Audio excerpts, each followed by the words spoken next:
Assalamualaikum warahmatullahi wabarakatuh. Perkenalkan, nama saya Sumarni dari Prodi Hukum Keluarga Islam semester 4.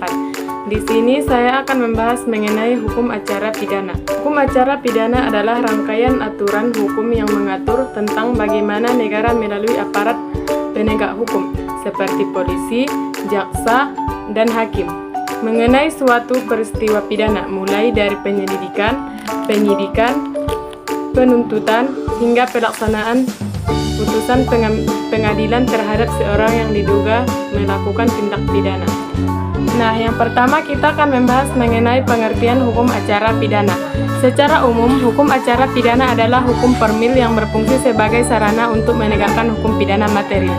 Jika hukum pidana material berisi tentang perbuatan apa yang dilarang dan ancaman pidananya, maka hukum acara pidana adalah cara untuk menegakkan aturan tersebut melalui prosedur peradilan.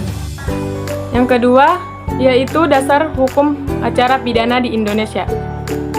Dasar hukum utama dari hukum acara pidana di Indonesia adalah Kitab Undang-Undang Hukum Acara Pidana atau KUHP.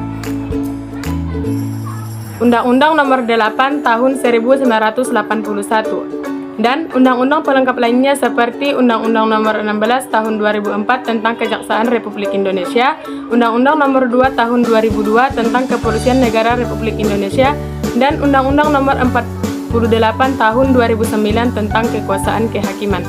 Yang ketiga, kita akan membahas mengenai tujuan hukum acara pidana.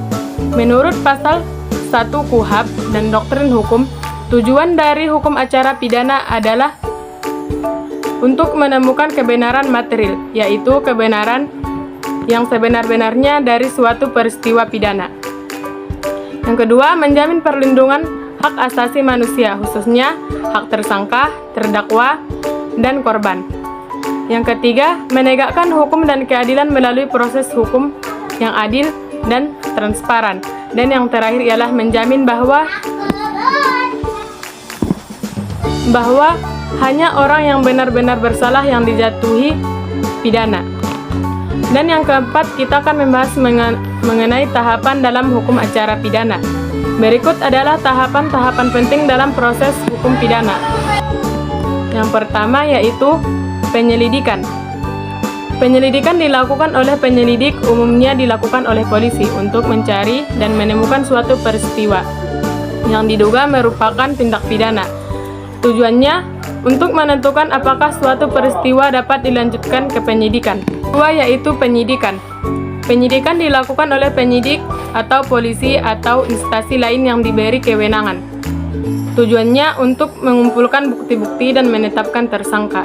Yang ketiga, penuntutan. Dilakukan oleh jaksa penuntut umum.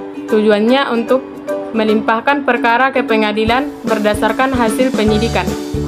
Dan yang keempat ialah pemeriksaan di pengadilan. Dilakukan oleh hakim. Tujuannya menilai alat bukti, mendengarkan saksi, dan memutuskan bersalah atau tidaknya terdakwa. Yang kelima ialah putusan. Hakim memberikan putusan berupa bebas, lepas dari segala tuntutan hukum dan pidana.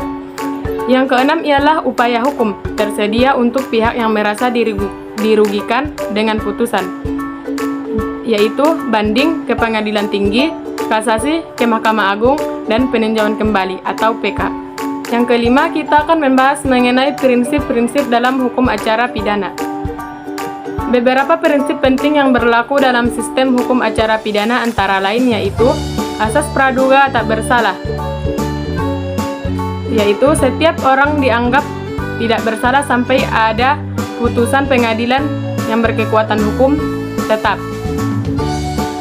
Yang kedua, asas legalitas.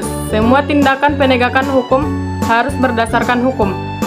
Dan yang ketiga, asas proporsionalitas, yaitu penegakan hukum tidak boleh berlebihan.